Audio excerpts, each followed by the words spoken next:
Have you ever stopped to watch the news and felt that something very profound is happening behind every headline? Wars that never end, alliances shifting from one day to the next, natural disasters growing ever more extreme. Everything seems to indicate that we are living through a unique chapter in human history. It's not paranoia, nor a conspiracy theory. It's something far older and far more solid. The Bible spoke of these days with such precision that when read today, it feels as though it was written for our time. And among all its pages, there are 9 prophecies that are not in some distant future. They are about to be fulfilled before our very eyes. The first, the northern invasion, Gog and Magog. Close your eyes and imagine you are a military strategist, planning an offensive so massive that the entire world will be left paralyzed. Your target? Israel. Your route? Descending from the north like a dark storm covering every corner of the land. This is not science fiction. It is exactly what the prophet Ezekiel described in chapters 38 and 39. He spoke of a coalition of northern nations that in the last days will attack Israel. And the most unsettling part is that the pieces for this to happen are already falling into place on today's geopolitical chessboard. Ezekiel 38, 8-16 says, "After many days you will be visited. In the latter years you will come into the land brought back from the sword, gathered from many peoples on the mountains of Israel." Modern Israel is exactly that, a nation resurrected after 2 millennia, formed by children who returned from every corner of the earth. The prophecy even describes this invasion as being like a cloud covering the land, an army so vast that seen from above, it will appear as a dark shadow over the landscape. The ancient names of the nations involved, Rosh, Meshech, Tubal, Gomer, Togarmah, today point to territories encompassing Russia, Turkey, and other regions of the north. But Ezekiel gives a key detail. This attack will occur when Israel is living in confidence and security. Many scholars believe this will happen after the Antichrist signs a 7-year peace treaty with Israel. It will be a moment of apparent calm, brutally shattered by this invasion. The invaders' plan will be clear: to seize plunder, wealth, and land. But there will be one factor they will not expect: the direct intervention of God. Ezekiel describes earthquakes, confusion among enemy troops, plagues, torrential rains, hail, fire, and brimstone falling from the sky, a supernatural display so undeniable that no nation will be able to dismiss it. "And the nations shall know that I am the Lord." If there is one prophecy that should set off every alarm in our hearts, it is the one spoken by the prophet Daniel. A 7-year covenant that will change the course of history. Daniel 9:27 says it this way, "And he shall confirm the covenant with many for 1 week." Here, week means a prophetic period of 7 years. And with many refers specifically to Israel and the Jewish people. This will not be just another diplomatic agreement. It will be a covenant that sets the final prophetic clock in motion. Imagine the global headlines: definitive peace in the Middle East, the oldest conflict in history finally resolved. The man leading this signing will be seen as a diplomatic genius, an unprecedented peacemaker. But the Bible identifies him as the Antichrist, the great impostor who will disguise himself as an angel of light. For the first 3.5 years, everything will seem like a dream come true for Israel. They will live in peace, rebuild the third temple, and resume the sacrifices. But halfway through the covenant, that leader will reveal his true face. just as Jesus prophesied in Matthew 24:15. He will stand in the holy place, in the very temple, and proclaim himself to be God. This act, called the abomination of desolation, will be the clearest sign for believers in Judea to flee without looking back. That moment will mark the beginning of the most severe persecution the Jewish people have ever faced in their history. A time when peace will be shattered into 1,000 pieces, and the countdown to the return of Christ will begin. The Great Return. Israel comes back to life. Among all fulfilled prophecies, few are as striking as the one that foretold the Jewish people would return to their land after nearly 2,000 years of dispersion. Ezekiel 36:24-28 declared it centuries in advance. I will take you from among the nations, gather you out of all countries, and bring you into your own land. For centuries, this idea seemed impossible. But in 1948, against all odds, Israel was reborn as a nation. Since then, millions of Jews have returned from Russia, Ethiopia, Argentina, France, the United States, and virtually every country in the world. Secret airlifts, ships, caravans, each return was like a living page of prophecy. But God did not speak only of a physical return. He promised a spiritual awakening. I will give you a new heart and put a new spirit within you. That awakening has yet to come, and it will be key in the final stage of history, because Israel had to return to its land for all the other prophecies to be fulfilled. Today, Israel is a technological and military power. But the most important thing is not found in its military strength or its economy. It is that it occupies the exact place the Bible said it would occupy in the last days.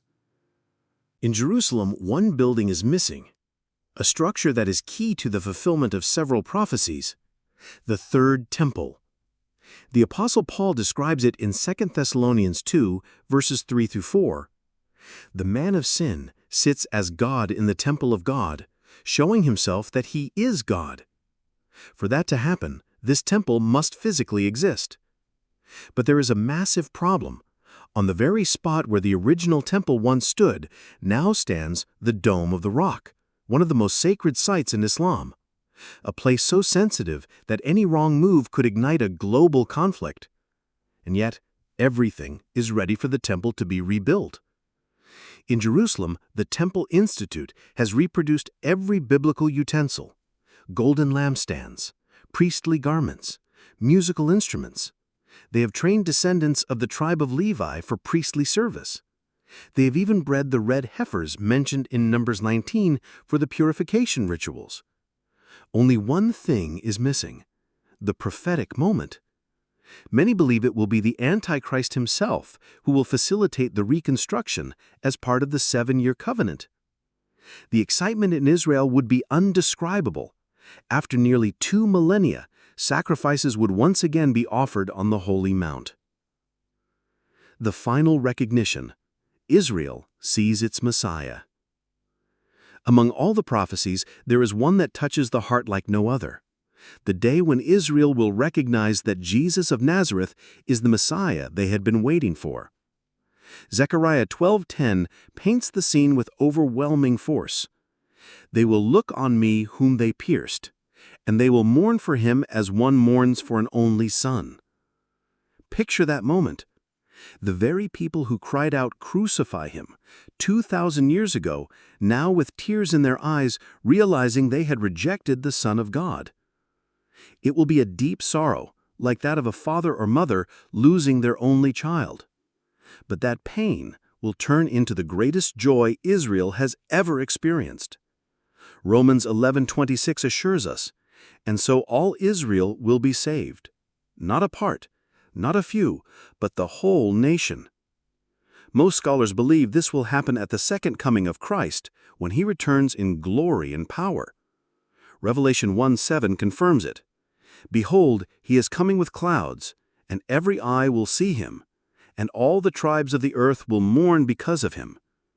That moment will mark the end of the times of the Gentiles and the beginning of the Messianic age, when Christ will reign from Jerusalem over all nations. In the midst of the darkest judgments humanity will ever face, God will raise up a very special group, 144,000 Jewish evangelists. Revelation 7:4 declares it with precision, and I heard the number of those who were sealed, 144,000 of all the tribes of the children of Israel were sealed. This is not a symbolic number. It is 12,000 men from each of the 12 tribes, chosen and marked by God. Their seal will be a supernatural protection against the horrors of the Great Tribulation. Revelation 14 adds more details. They are virgins, pure, without the stain of idolatry, and they follow the Lamb wherever he goes. Some interpret their purity literally, as celibate men. Others see it as spiritual purity, free from the religious corruption that will dominate the world. But what is beyond debate is their mission.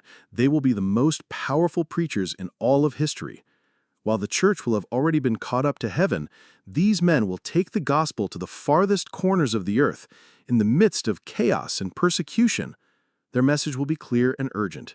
The kingdom of heaven is near. Christ is coming. Millions will come to know the truth through their testimony, even in a time when following Jesus will be a death sentence. Worldwide pilgrimage to Jerusalem. The prophet Micah, in chapter 4, verse 2, saw a stunning future. Many nations shall come and say, Come, and let us go up to the mountain of the Lord, for out of Zion the law shall go forth, and the word of the Lord from Jerusalem. Jerusalem will become the spiritual epicenter of the planet, not as a tourist attraction, but as the capital of Christ's kingdom in his millennial reign. For 1,000 years of peace and justice, the nations will send delegations year after year to worship the King of Kings and celebrate the Feast of Tabernacles, just as Zechariah 14:16 describes. It will be a time when there will be no religious wars, no doctrinal divisions. The whole world will worship the one true God face to face. The final judgments, seals, trumpets, and bowls. But before that peace comes, the world will face the outpouring of God's final wrath. Revelation details 3 series of judgments, 7 seals, 7 trumpets, and 7 bowls. The first 4 seals are the famous 4 horsemen of the apocalypse: the white horse, deceptive conquest, the Antichrist; the red horse, worldwide war; the black horse, famine and economic collapse; the pale horse, death, sweeping away a fourth of humanity. The following seals reveal martyrs crying out for justice, cosmic cataclysms, and finally the 7th seal, which ushers in the trumpets. The trumpets bring even harsher judgments: fire and hail that destroy a third of the earth, seas turned to blood, waters poisoned, and demonic plagues tormenting for months. Finally, the bowls pour out the undiluted wrath of God. Painful sores, rivers and seas turned to blood, the sun scorching with extreme heat, supernatural darkness, the Euphrates River dried up to prepare the way for the final battle, and hailstones weighing 50 kilos falling from the sky. It will be the culmination of centuries of divine patience and the demonstration that God will not be mocked forever. Everything converges toward a single point: Armageddon. This name, which comes from the Hebrew Har Megiddo, Mount Megiddo, is not a metaphor. It is a real place in Israel, the site of historic battles and, according to Revelation 16:16, the stage for the final confrontation between good and evil. Picture the scene. The armies of all nations gathered under the command of the Antichrist, equipped with the most advanced military technology, ready to destroy Israel once and for all. In their arrogance, they believe they are about to win the ultimate war. But at the very moment when it seems that all is lost, the heavens open. Revelation 19 describes it this way: I saw heaven opened, and behold, a white horse. And he who sat on him was called Faithful and True. His eyes were like a flame of fire, and on his head were many crowns. Christ returns, not as the Lamb led to the slaughter, but as the King of kings and Lord of lords. And with a single word from his mouth, he destroys all his enemies. The Antichrist and the false prophet are captured alive and thrown into the lake of fire.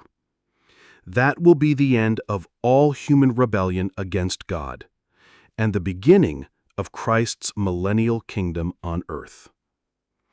A decision that cannot wait. After going through these 9 prophecies, one inevitable question remains. What will you do with what you have just heard? This is not science fiction, nor human speculation.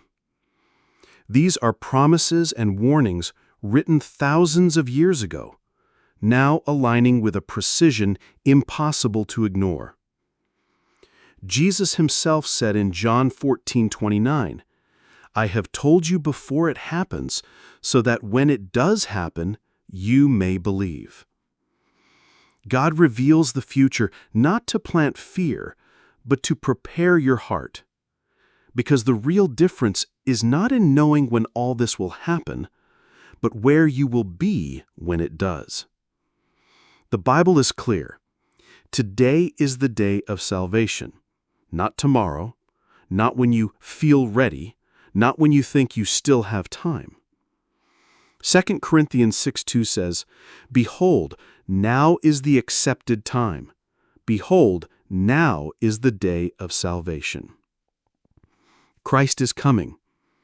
And the most important question you can answer today is this: will you be among those who meet him in glory, or among those left to face the darkest time in history? Do not put off until later what could change your eternity now.